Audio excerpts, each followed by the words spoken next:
Welcome back to the podcast, guys. Today we are joined by Alex, who is the CEO and co-founder at StackBooster. So welcome to the podcast, Alex. Maybe just start by telling us a bit about yourself and StackBooster. Hi guys, hi Jordan. Thank you for having me. My name is Alex. I'm been running as a CEO and founder of StackBooster for last 3 years, and before that, last decade, I was running the company's CTO, head of DevOps, head of infrastructure, cloud architect, and was building the infrastructure for such companies like BMW, Glassdoor, Indeed, and bunch of small startups. What we would notice that the big companies, big enterprises, and small startups spending the huge portion of their budget on the cloud environments. So we decided to create an agent, which wasn't the buzzword in those time, like 3 years ago. And right now, everything is AI. Even the text is AI. Yeah.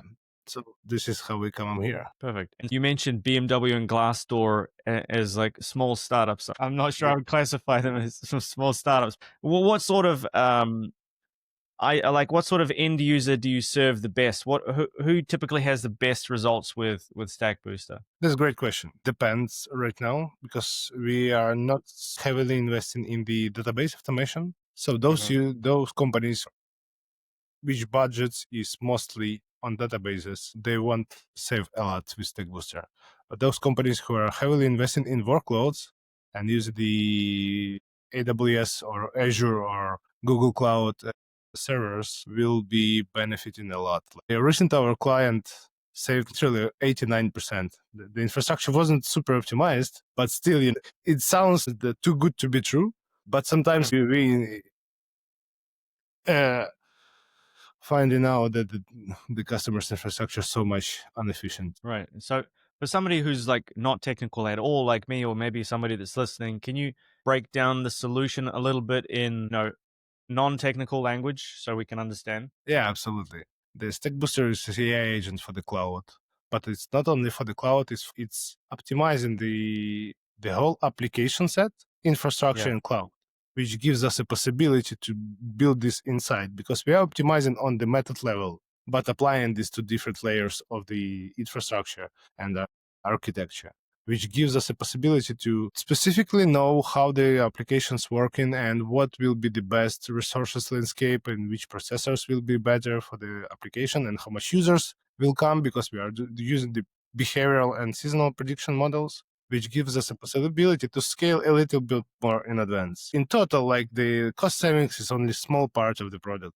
The most important that we are helping our customers to be sure that we always will scale the application and infrastructure before the actual demand will come, and they will be able to sustain any demand. We're improving user experience, improving performance, and then making it cost effective. Okay, got it. I mean, and so I work with one developer, and I know that that's something he always talks about. And something really important. I think people don't understand about their application. So that's amazing, Alex. What do you think have been some of the biggest challenges since starting StackBooster? Obviously, there's hundreds in a startup, but what do you think have been some of the biggest challenges? That's an awesome question. In terms of technology or in terms of entrepreneurship? Maybe more entrepreneurship. Yeah. For me, as a technical person and as a CTO and CEO, the first hard thing was the balancing between the product and the company. When you're running both sides and wearing both hats, it's literally two full-time job. So I was the older timer and never been working like 8 hours a day. But this part was challenging, really challenging to resist sometimes and keep your boundaries as a CEO with the team to make sure that the company will have the money.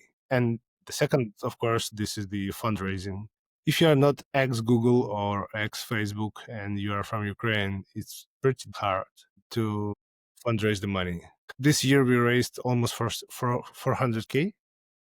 And things getting better. I'm getting better. Relationships getting better. And the main, for me as a founder and the company which is raising money and which is working with enterprises and businesses, authenticity the most important because the relationships with B2B customers, the most important relationships with the investors, relationships are building the whole strategy in both directions. That's interesting. I've had a lot of people on the podcast who have raised funds, but you're the first person to say that. and I think it makes so much sense. And like, what other things have you learned in raising really good amount of funds? If you could go back and raise again, what are some things that you might change now that you've learned how to do it correctly? Because I think a lot of people are in the same position. They want to raise funds, they don't know how to do it. They don't know how to build that authenticity, make these connections, build these relationships. What would you say to them or yourself a year ago? Make focus. Each time I was raising, I've been told by other people or advisors, you should go and only raise. It will take at least 3 months. There is no possibility that you will raise earlier. At least 3 months, but 6 months in average. And I was raising in 2 weeks. In 1 month, we closed the deal, money on the bank. Wow. What I'm trying to say, if you believe in the product and you believe what you are doing, you have the passion and you have authenticity relationships with an investor. Like, it's not first time you're meeting the investor, of course you won't raise in 1 week, and you have the product and you have the traction, then just do it. What I would suggest to myself, to concentrate, don't try to invest and to fundraise and to build the product and to build the marketing all in 1 week, 1 day. 1 day is marketing, 1 day is fundraising, 1 day is the product, and 1 day is anything else that is on your table. It's much more efficient. And when you having the numbers, in terms of fundraise, always keep the numbers on the table. So the founder should speak numbers. Okay, I think that's fantastic advice. And so, how are you guys currently approaching client acquisition? Like, how do people know that you exist, and how do they become a customer currently? That's a great question. Again, on the early stage, reach out to everybody you know. Don't invest heavily in sales because you will fail initially. Don't invest heavily in marketing, you will fail. If you don't have like 100% product market fit tested product, which is working and the onboarding process is super clear, it's better to get, this is advice for B2B products. You need one customer, then another one customer, then another one customer, and then you can scale. You need to bypass these products. And the easiest way is to speak with your fellows. And when you've got this understanding and confidence in the product, in the onboarding process, and in the specific wording, even with fellows, I've been redirected to CTO, and CTO says like, yeah, we don't need this. And I said, you don't need what exactly? You don't need more money on the account, saving money, because sometimes the CTOs are fighting for the budget. They don't want initially the save money if they are not co-founder and mostly concentrated on the company budget. And like we were speaking with one company, and the DevOps guys was telling us, we can afford this, we can afford that. And each time they say afford, I see in the eyes of the founder, like he's paying and they can afford. Right. I really like the insight. Focus on one customer at a time. Reach out to your warm network. I feel like a lot of people, we're going to run paid ads, and that's a good way to light money on fire when you don't have product market fit. But it sounds really sexy when you say we run paid ads and it's this infinitely scalable solution. But what are you trying to scale if you don't have a single customer yet? You need to maybe just sometimes pick up the phone and do, the work needs doing, call your warm network. And so I really love that. Cool, Alex. Now that you've gotten over that hump and you've got these first initial customers, do you have some kind of growth engine installed? Do you do outreach? Is it still all inbound? Is it just a team of people doing warm outreach? What does that look like? 30% is the outreach, and the other 70 is the conferences and events. Why? Because if you are hunting for the enterprise companies, there is a pretty small chance that your cold email will get to their email box, because there are so much filters in the bigger the company, the more filters they are using. So you won't be able to reach out to them. This is first. And second, the relationships. Yeah. Are you saying that the cold email will or will not land in their inbox?